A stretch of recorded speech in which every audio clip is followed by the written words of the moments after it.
Hello, everyone. Over the holiday weekend, President Trump delivered two defining, unifying, and patriotic speeches which drew widespread praise by those who cherish our values, honor our history, and seek to advance policies that lift up all Americans.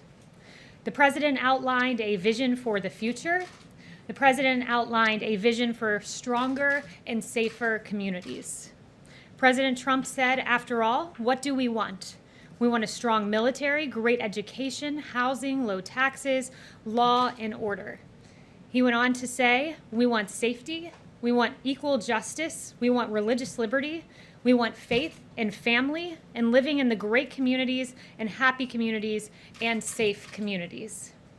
And we want great jobs, and we want to be respected by the rest of the world, not taken advantage of by the rest of the world. He went on to say, we should all want the same thing. How can it be any different than those things? This message is now more important and more timely than ever. Radical left-wing mobs seek to tear down our monuments and our memorials. Everyone from George Washington to Abraham Lincoln to Frederick Douglass and even Gandhi. Misguided movements such as defund the police seek to leave our communities more vulnerable than ever. Case in point, this weekend alone.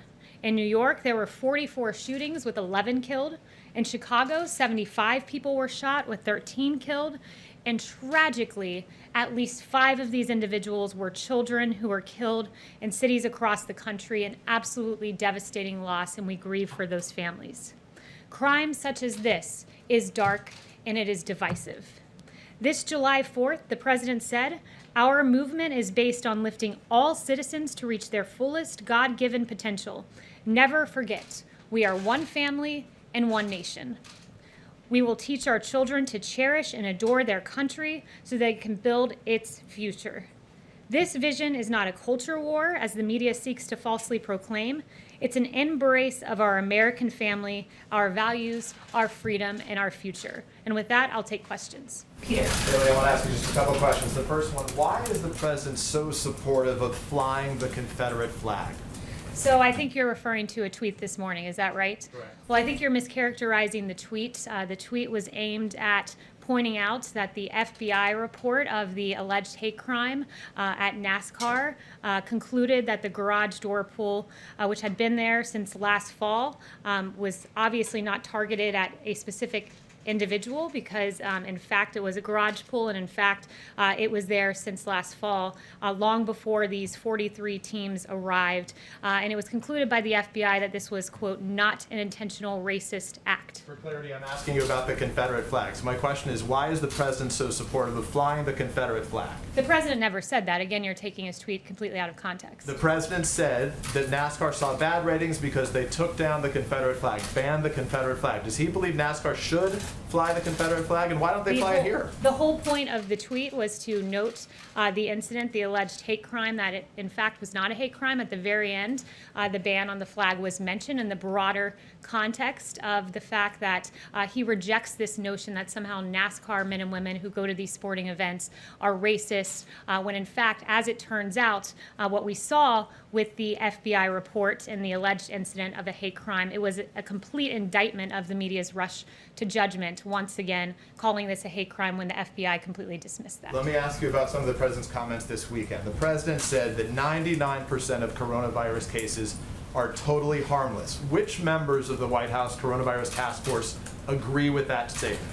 So what the president was pointing to, and I'm glad you brought it up, was a factual statement, one that is rooted in science, and one that was pointing out the fact that mortality in this country is very low. And I have two charts that we'll pull up to illustrate that.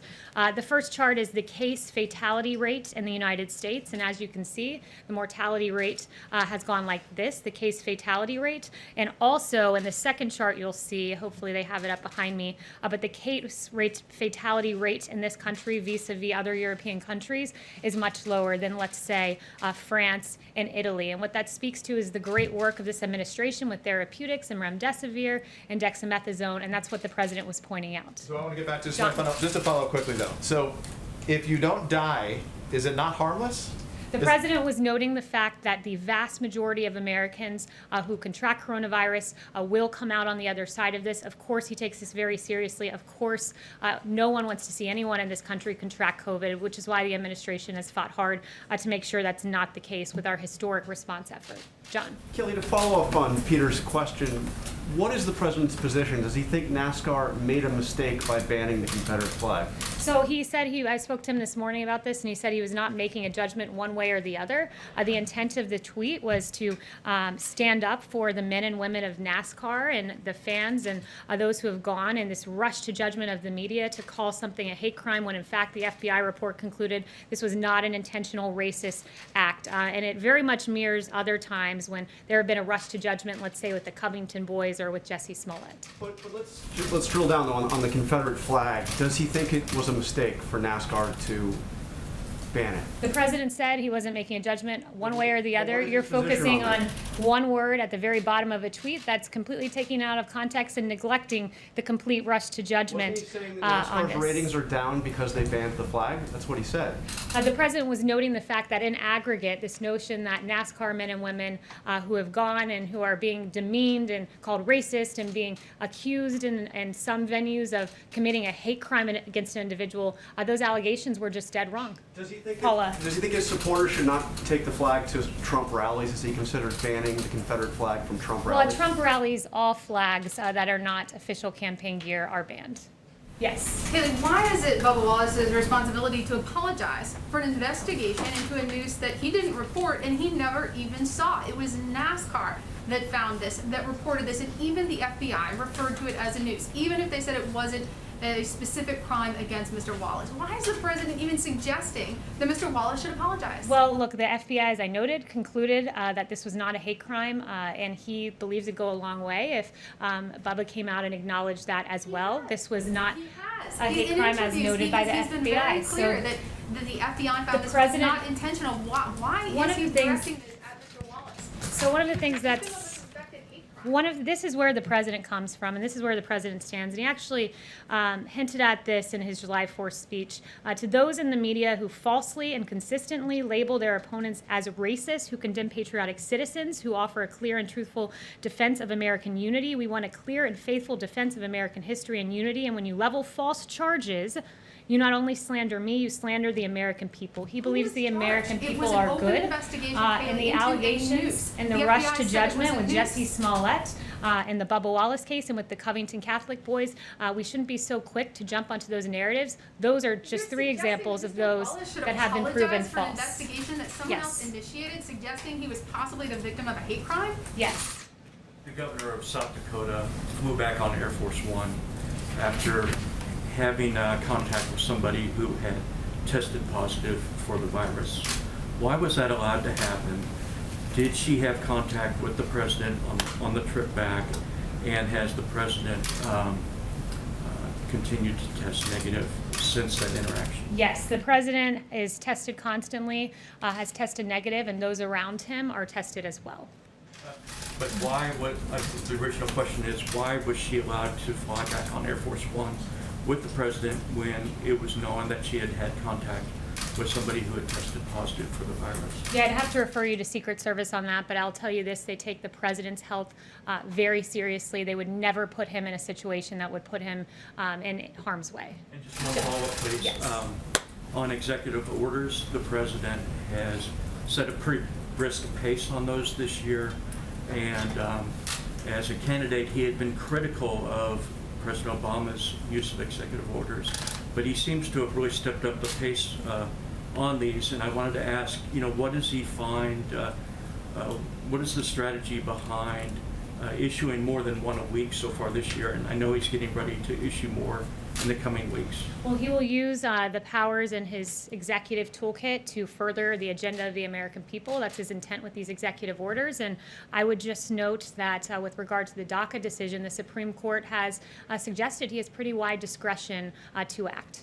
Yes, Jeff. Kayleigh, with regard to the president's reference about the 99% being harmless, does the president worry at all that by downplaying the severity of the virus, that it will lead Americans to be less careful The president isn't downplaying the severity of the virus. What the president's noting is that at the height of this pandemic, we were at 2,500 deaths per day. We are now at a place where on July 4th, there were 254. That's a tenfold decrease in mortality. On July 5th, 209 individuals, down 23% from last Sunday and the lowest Sunday since March 28th. The president's made clear we grieve when just one life is lost, but he wants to note the progress that we've made in treating this very serious virus when we have therapeutics like convalescent plasma, remdesivir, dexamethasone. Convalescent plasma in particular was spearheaded by this administration. He's pulled down bureaucracy and allowed us to get to a place where we can have this declining mortality rate. Just to follow up on the NASCAR thing, you were saying that we're taking the tweet out of context, but this is what he tweeted. He says, has Bubba Wallace apologized to all those great NASCAR drivers and officials who came to his aid, stood by his side, and were willing to sacrifice everything for him, only to find out that the whole thing was just another hoax. That and flag decision has caused lowest ratings ever. How are we misinterpreting that? I've explained to you, this is, I guess, the fourth attempt, but we'll try it again. In aggregate, what he was pointing out is this rush to judgment to immediately say that there is a hate crime, as happened in this case, as happened with Jussie Smollett, as happened with the Covington Catholic boys. And in aggregate, those actions made it seem like NASCAR men and women were racist individuals who were roving around and engaging in a hate crime. The president's intent was to say, no, most American people are good, hardworking people. I mean, we should not have this rush to judgment, knee-jerk reaction before the facts come out. The FBI did their job and determined there was no hate crime. Mario. Hold on. Just the one thing that wasn't clear in your response, and that's why I asked about it again, and it follows up on Paula's question, is why should Mr. Wallace have to apologize for that when his whole team and all of these colleagues came around him to show support? Yeah, and that's the best of America, is coming around when the media alleged a hate crime, coming around and supporting Bubba Wallace as they should have done. I think that shows how loving NASCAR fans are and the fellow drivers. But I think it's important that we point out the fact that there was no hate crime. The FBI concluded that, and President Trump was merely saying that Mr. Wallace should agree with that consensus. Yes, Mario. Apologize. He's saying Mario, he has to yes. apologize. That's what we're trying to ask you, Kayleigh, is why should he Mario, have to apologize yes. about that? I'm not going to answer a question a sixth time. Mario. You've been asked it, but you haven't answered. Mario, go ahead. Kayleigh, on the Confederate part, why would the president not praise NASCAR for removing the Confederate flag, particularly given the history of that flag, the symbol that it has for African Americans, and also what it represents in terms of just the treasonous acts and the insurrection against the Republic?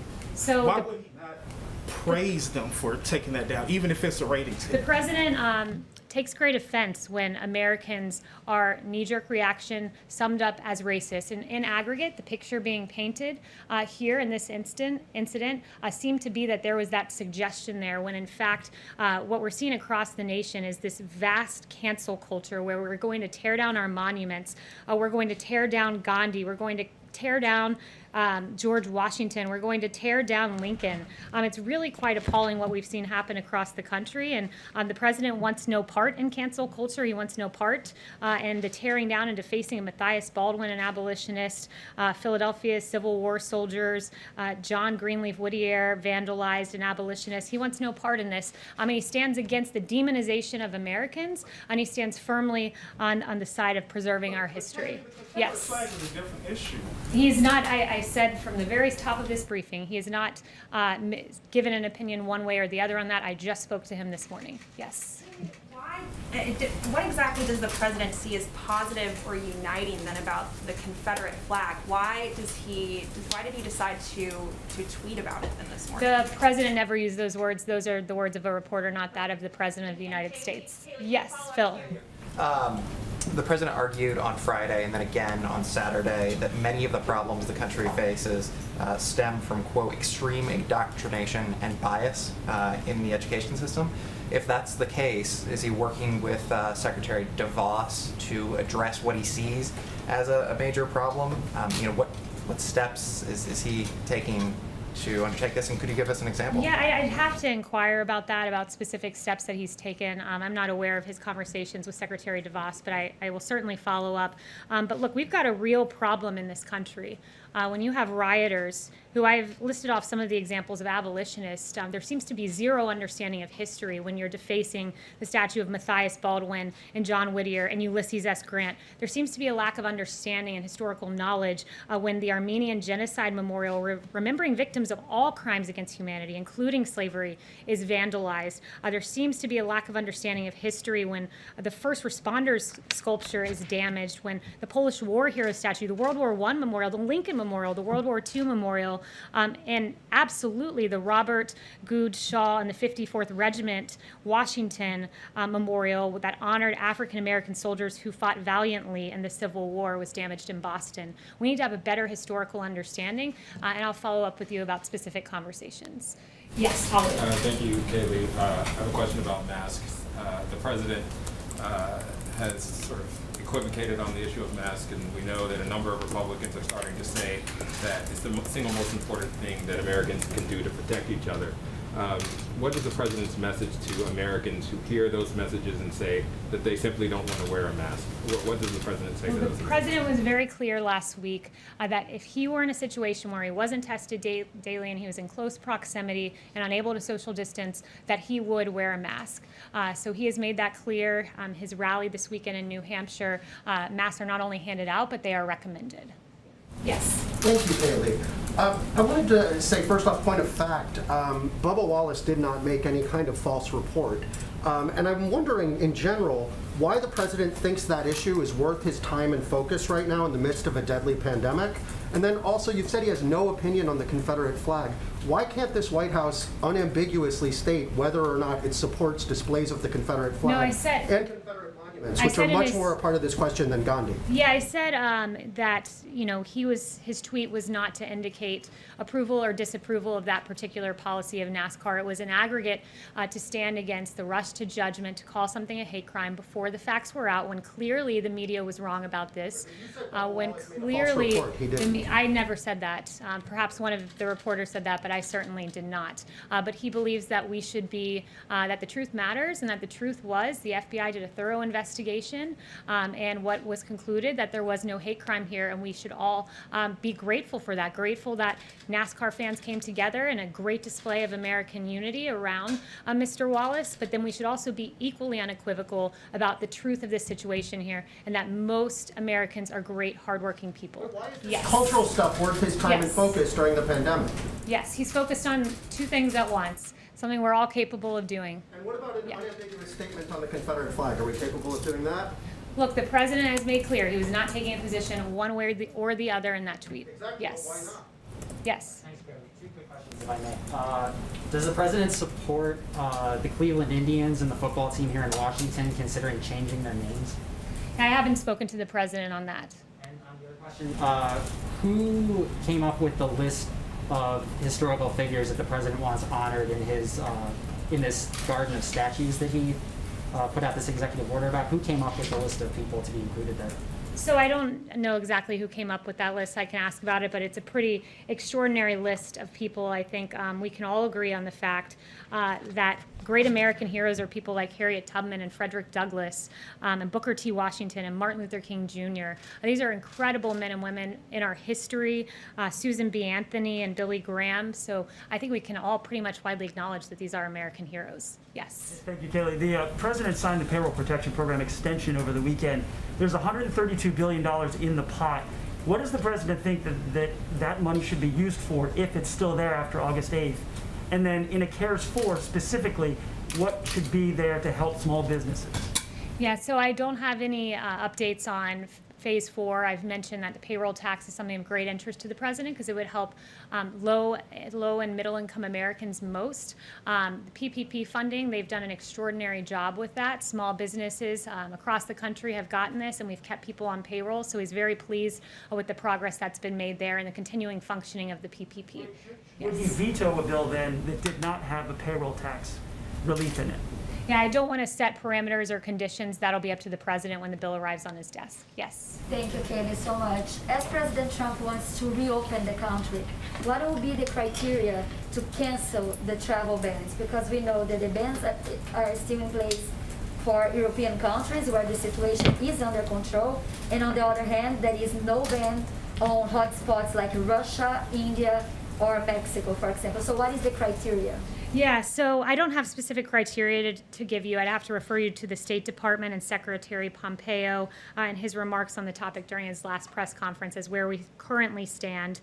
But President Trump and the administration have taken bold, decisive, and frequent action to secure our homeland, and a big part of that has been these travel restrictions. And we're working with countries around the world. We hope to have a day where international travel is open, but right now this is about putting America first. And I want to say this. Yes. European countries, now the UK, are starting to open for foreign visitors, but the US is still banned. How do you think the world is looking at the United States right now? I think the world is looking at us as a leader in COVID-19, because the chart I showed you where you have mortality rate in Italy and UK up here and across Europe, and you have the United States at a low case mortality rate, it's because of the extraordinary work that we've done on therapeutics and getting PPE and leading on ventilators and having excess ventilators that we were able to deploy around the world and help other countries. So that's what I would have to say on COVID. And finally, I'd end with this. You know, I was asked probably 12 questions about the Confederate flag. This president's focused on action, and I'm a little dismayed that I didn't receive one question on the deaths that we got in this country this weekend. I didn't receive one question about New York City shootings doubling for the third straight week, and over the last 7 days, shootings skyrocket by 142%. Not one question. I didn't receive one question about 5 children who were killed. And I'll leave you with this remark by a dad. It broke my heart. A dad of an 8-year-old lost in Atlanta this weekend. They say Black Lives Matters. You killed a child. She didn't do nothing to nobody, was his quote. We need to be focused on securing our streets, making sure no lives are lost, because all Black lives matter. That of David Dorn and that of this 8-year-old girl. Thank you.